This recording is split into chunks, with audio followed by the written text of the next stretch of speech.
నమస్తే మా good morning.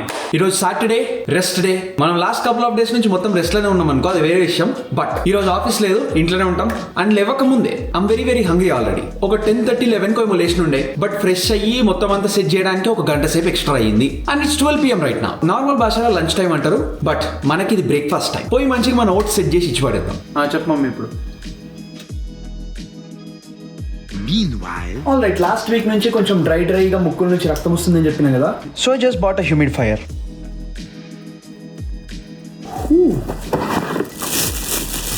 This is definitely looking cute and nice. Let's turn this on. It is turned on, but correct కనిపిస్తలేదు. All right, perfect. I think you can see this now. చాలా sleek గా, minimal గా, neat గా ఉంది. This is looking nice.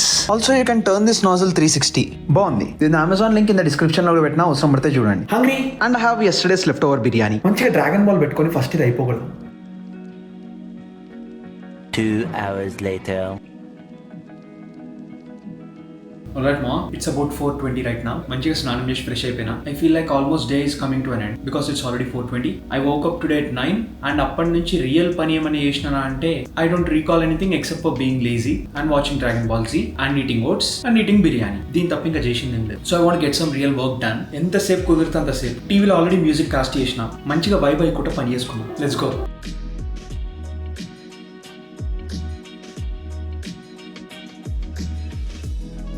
A few moments later.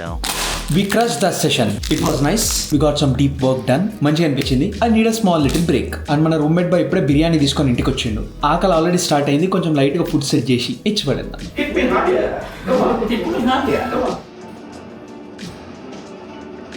Soon after.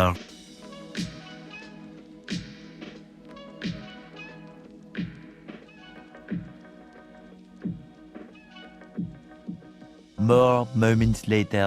Dinner అయిపోయింది. పుష్టిగా తిన్నా. డిన్నరే కాదు, ఈరోజు బ్రేక్ఫాస్ట్, లంచ్, డిన్నర్ అన్ని పొట్ట నిండేటట్టు ఇష్టం వచ్చినట్టు తిన్నా. And I'm so happy today. ఈ రోజు పొద్దున మధ్యాహ్నం మనం లేచిన తర్వాత ఫస్ట్ మీల్ నిన్న నైట్ మిగిలిపోయిన గోంగూర మటన్ బిర్యానీ తిన్నా. తర్వాత అరౌండ్ సాయంత్రం టైంకి మన రూమ్మేట్ బాయ్ చికెన్ బిర్యానీ తీసుకొచ్చి అది కూడా తిన్నా. నెక్స్ట్ ఇప్పటిదాకా నైట్ ఇంటికి మన బాయ్ వాళ్ళ ఫ్రెండ్స్ వచ్చినుండే, so chicken curry, bagara rice with salad, అది కూడా మంచి కడుపు నిండా తినేసిన. ఎంత ఫుడ్ తిన్నా అంటే సో మచ్ ఫుడ్ తిన్నా. ఇప్పుడు లిటరలీ ఫుడ్ కో మత్తులు ఉన్నా. బట్ ఏమైనా talk about health and food, normal గా నాకు తిన్నంటే పిచ్చి. ఎంత తింటుండే అంటే ఒక 5, 6, 7 years ముందు, ఇంటర్మీడియట్ ఇంకా బీటెక్ స్టార్టింగ్ లా తిండి తిని ఇట్లా తయారైపోయాను. బట్ ఒక పాయింట్ తర్వాత లేదురా ఇట్లా కాదు, చాలా ఆస్పెక్ట్స్ లో ఆల్రెడీ ఫెయిల్ అవుతున్నా, నేర్చుకుంటున్నాం అది వేరే విషయం అనుకో, బట్ మూమెంటరీ ఫెయిల్ అవుతున్నా. ఏదైనా కొంచెమన్నా లైఫ్ లో సెన్స్ ఆఫ్ అచీవ్మెంట్ ఉండాలి అని అనిపించింది. అందుకని జిమ్, డైట్, వర్కౌట్, క్యాలరీస్ ఇవన్నీ బాగా నేర్చుకొని కోవిడ్ టైంలో ఇంట్లో ఉన్నప్పుడు ఒక స్ట్రిక్ట్ రొటీన్ ఫాలో అవుతుండే. And I would say that was the beginning of all of this stuff. ఇప్పుడు ఇట్లా డాక్యుమెంట్ చేస్తున్నా, మీతో మాట్లాడుతున్నా. బట్ అప్పుడు ఇట్లా ఇవన్నీ చెప్పడానికి, షేర్ చేయడానికి మీరు నాతో పాటు లేరు. ఫస్ట్ పాయింట్, అసలు మీరు అప్పుడు ఎందుకు లేరు? సరిపోయింది. హీరో విలన్ కొట్టుకుని కమెడీని చంపేసినట్టు నా మీద పడతారేంటి? సెకండ్ పాయింట్, ఎవరికి చెప్పుకోకుండా ఏం చేయకుండా మొత్తం చేయాల్సింది చేస్తుండే కాబట్టి అక్కడ నేను ఒక్కనే క్రిటిక్ ఉంటుండే, నేను ఒక్కనే ఫీడ్బ్యాక్ ఇచ్చుకుంటుండే. So I would say that was the original MVP mindset. That was one of the beginning and fundamental points in my life in becoming what I'm today. Anyways, food అంటే ఎంతో పిచ్చో అర్థమైంది కదా. ఒకప్పుడు మన capacity, మన appetite ఎట్లుంటుండే అంటే ఒక plate మండి మొత్తం చూస్తున్నానంటే ఒక సిట్టింగ్ లా మొత్తం నేనే లేపిస్తాను. సింగిల్ ప్లేట్ కాదురా, ఈ full mandi plus extra piece తీసుకుంటుండే, ప్లస్ 2 మైనీస్లు ఎక్స్ట్రా తీసుకుంటుండే, plus 2 20 rupees Thums Up bottle. ఇది నా చీట్ మీల్. అప్పుడు జీవితం మొత్తం చీట్ తోనే ఉంటుండే కాబట్టి వారానికి కనీసం ఒక 2-3 రోజులు ఇదే నడుస్తుండే. ఇట్లా తినేటోనికి ఇట్లా ఉండడం తప్పు కాదు. And now look what we're doing. Meal prep అని, ఓవర్ నైట్ ఓట్స్ అని, చిపోట్లే చికెన్ రైస్ బౌల్ అని, బటర్ చికెన్ అని, చికెన్ ఫ్రైడ్ రైస్ అని, సప్లిమెంట్స్ అని, క్రియేటిన్ అని, ప్రోటీన్ అని, అంతే ఏదో చేస్తుంది. ఇదంతా ఇంత ఇంపార్టెంట్ అని తెలిస్తే చిన్నప్పటి నుంచో కొంచెం కాషియస్ గా ఉంటుండే. But now to be very honest, even though meal prep and all of this time takes time, మన ఓవర్ నైట్ ఓట్స్ చేయడానికైనా లేకపోతే మీల్ ప్రెప్ చేసుకొని కుక్ చేసుకొని స్టోర్ చేసుకోవడానికైనా టైం పడుతుంది, టైం కావాలి. కొన్నిసార్లు అబ్బాయి ఇప్పుడు ఎట్లా మళ్ళీ ఉండాలా, ఏంది పంచాయతీ అని చెప్పేసి మెంటల్ వేస్తూ ఉంటుంది. కొన్నిసార్లు కన్వీనియన్స్ కావాల్సి వస్తుంది. అందుకే నేను ప్రతిరోజు ఎక్కువ టైం పెట్టి వండుకోకుండా అట్లా నా మ్యాక్రోస్ మీద కాంప్రమైజ్ కాను కాబట్టి మీల్ ప్రెప్స్ చేసుకుంటా.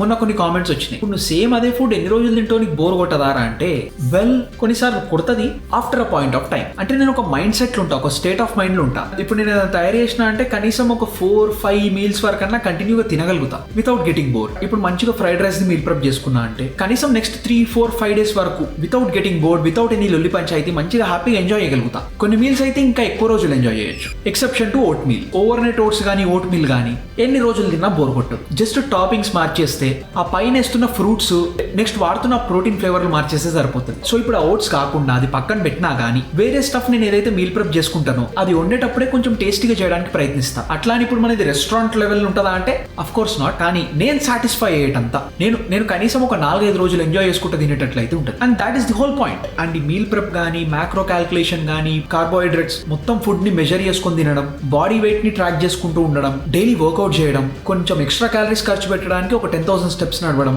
ఇట్లా ఇవన్నీ ఇంటిగ్రేట్ చేసుకున్నా కాబట్టి 6-7 ఇయర్స్ ముందు నా బాడీ ట్రాన్స్ఫర్మేషన్ టైంలో చాలా స్ట్రిక్ట్ రొటీన్ ఫాలో అయ్యి 95 kgs ఉండాల్సిన నేను ఇప్పుడు ఇట్లా తయారైనా. And I'm so proud of the progress. Also every day నేను ఎంజాయ్ చేస్తూనే ఉన్నా. నా బాడీ ట్రాన్స్ఫర్మేషన్ అప్పుడు, రీకంపోజిషన్ అప్పుడు ప్రతిరోజు అవ్వాల్సింది అయితేనే ఉంటుంది, చేయాల్సింది చేస్తూనే ఉంటా. నేను మాత్రం చిల్ అయితేనే ఉన్నా. స్ట్రెస్ తీసుకుంటా అట్లా ఇట్లా ఉండకుండా నేను తినాల్సిన ఎంజాయ్ చేసుకుంటా తినడం కానీ, చేయాల్సిన వర్కౌట్లు జిమ్లు కొన్నిసార్లు కష్టమైన ఎంజాయ్ చేసుకుంటే చేయడానికి ప్రయత్నాలు చేయడం, ఇట్లా చేసుకుంటా ఇన్నేళ్ల నుంచి నా మెంటల్ స్టెబిలిటీ కూడా కొంచెం సెట్ చేసుకుంటూ ఉన్నా. అండ్ ఈ రోజు 3 పూటలు ఇష్టం వచ్చినట్టు biryani. This is definitely nice as well. But ఈ వీకెండ్ వరకు మోస్ట్ ప్రాబ్లీ ఇట్లనే ఉంటా, కొంచెం రిలాక్స్డ్ గా చిల్ గా ఎంజాయ్ చేసుకుంటుంటా ఫుడ్ పరంగా అంటున్నా. బట్ మన యూట్యూబ్ పరంగా రేపు సండే ఇచ్చి పడేస్తా. ఎందుకంటే have a solid plan to work on tomorrow. It needs like 4 to 5 hours at least. ఏంది ఒక 4 to 5 సాలిడ్ వర్క్ అవర్స్ కావాలి. ఏంది డీప్ వర్క్ కోసం సాలిడ్ 4-5 గంటలు కావాలి. It's going to be challenging and it's going to be exhausting. But I'm definitely looking forward to it. మనం రేపు కలుద్దాం, ఇచ్చి పడేద్దాం. అండ్ యా అంతే మరి, బాయ్.